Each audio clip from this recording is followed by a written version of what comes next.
Hi, welcome to the weekly news roundup. I'm Vida and these are your headlines.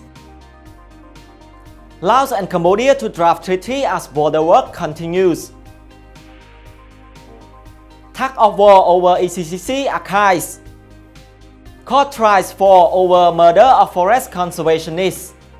Education Ministry says more students pass the national exam this year. Expert urge Cambodia to speed up gaming law approval.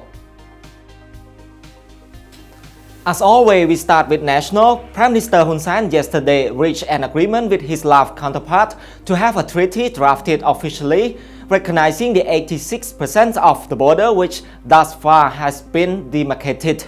Lao Prime Minister Thongloun Sisoulith and Mr. Hun Sen met yesterday at the Peace Palace in Phnom Penh, where the two discussed ongoing border disputes which have recently led to the mobilization of troops to disputed areas. យើងបានពិភាក្សាគ្នាយ៉ាងច្រើនទៅលើបញ្ហាមួយចំនួននៅក្នុងនោះក៏សូមបញ្ជាក់ជូនអ្នកសារព័ត៌មានឲ្យបានជ្រាបទាក់ទងជាមួយនឹងបញ្ហាព្រំដែននាយករដ្ឋមន្ត្រីទាំងពីរបានឯកភាពគ្នាដើម្បីធ្វើការរៀបចំឲ្យមានសន្ធិសញ្ញាព្រំដែនកម្ពុជាឡាវ Mr. Hun Sen told reporters after the meeting that both nations agreed to have the Joint Boundary Commission draft as soon as possible a treaty to ratify the 86% of the border that has been demarcated to date. He said, quote, "We agreed to draft the new Cambodia-Laos border treaty which recognizes the border that we have already demarcated.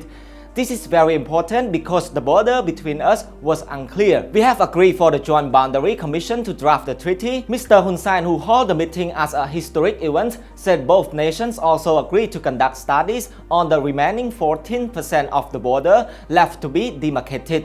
He added that as for the 14%, Laos and Cambodia have agreed to hand the work over to each nation's Foreign Affairs Ministry.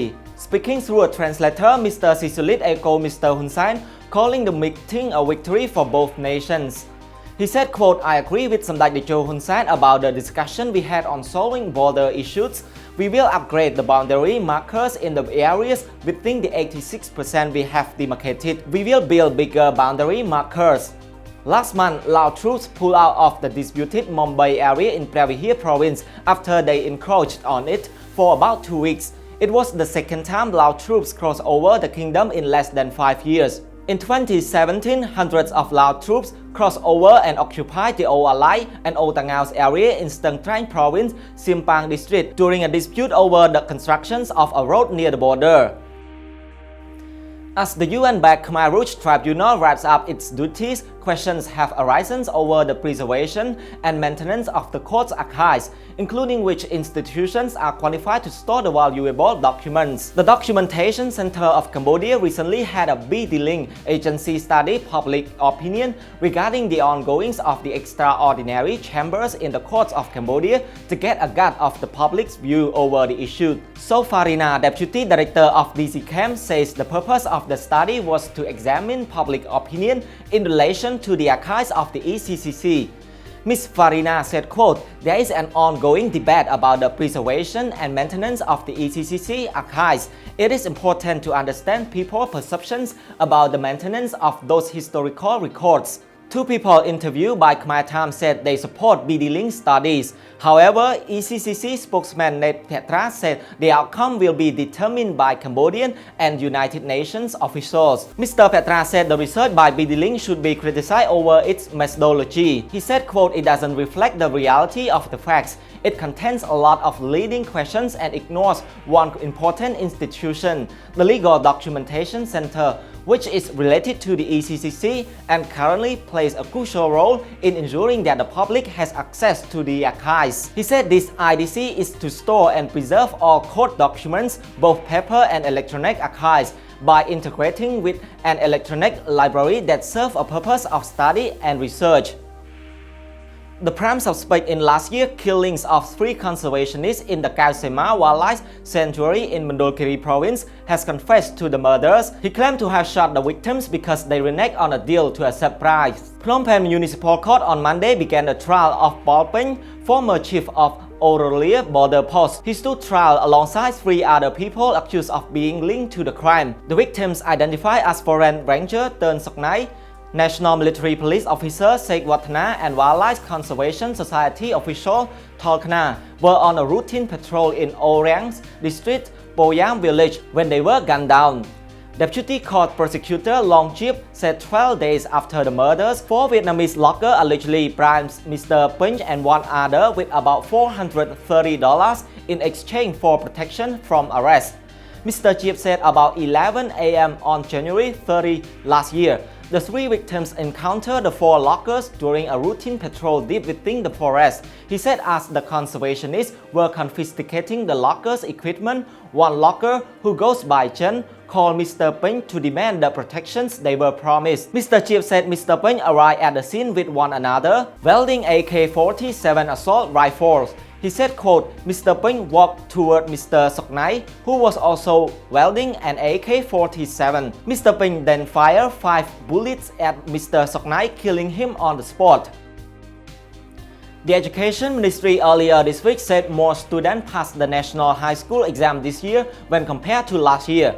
A total of 117,043 candidates sat for the exam this year, while last year 115,268 students sat for the exam. In a statement, the ministry said that this year 79,052 students, or about 69%, received passing grades.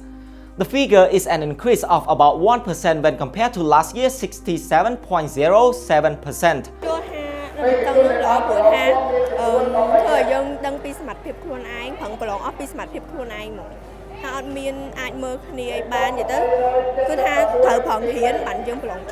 It said, quote, there were 443 students who received an A, 2,430 received B, 5,847 received a C, 14,100 received a D, and 56,232 received an E. The ministry noted that more students received As this year when compared to last year's figure of 408. It noted Phnom Penh produced the most grade A students with 141, followed by the province of Siem Reap with 38, Battambang with 32, Ta Keo with 29, and Kampong Cham with 27. Gambling industry experts are urging the Cambodia to hasten the passage of the draft gambling law to avoid missing out on investment opportunities in the gambling sector. It was made during the Mekong Gaming Summit in Phnom Penh. Rosalind Wade, Managing Director of Asia Gaming Brief, said Cambodia needs to act fast and approve the law as soon as possible. Ms. Wade said, quote, as you see now, there are a huge number of interests in Cambodia among international operators of casino and integrated hotels. She said the lack of a gambling law posed problems to some investors, particularly the ones from Europe and the United States, who are concerned with compliance. Rupiron, Deputy Director General of the Ministry of Commerce, General Department of Financial Industry, said that faster action on the proposed law would be in the best interest of the kingdom. He noted that the gaming industry could play a critical role in the kingdom's economic development. Mr. Piron, who helped draft the law, said some defects have delayed the passage of the law. He said, quote, I expect it to be finally approved sometime next year. It could be early or in the middle of 2020. The final passage of the renamed law on the management of integrated resorts and commercial gambling has been delayed repeatedly since the idea was first broached in the 90s. 2 months ago, it was reported that the draft law will be submitted to the Council of Ministers after its completion at the ministry level. This is all for this week. If you found the story informative, please like, comment, share and follow. I'm Vida. Have a good weekend.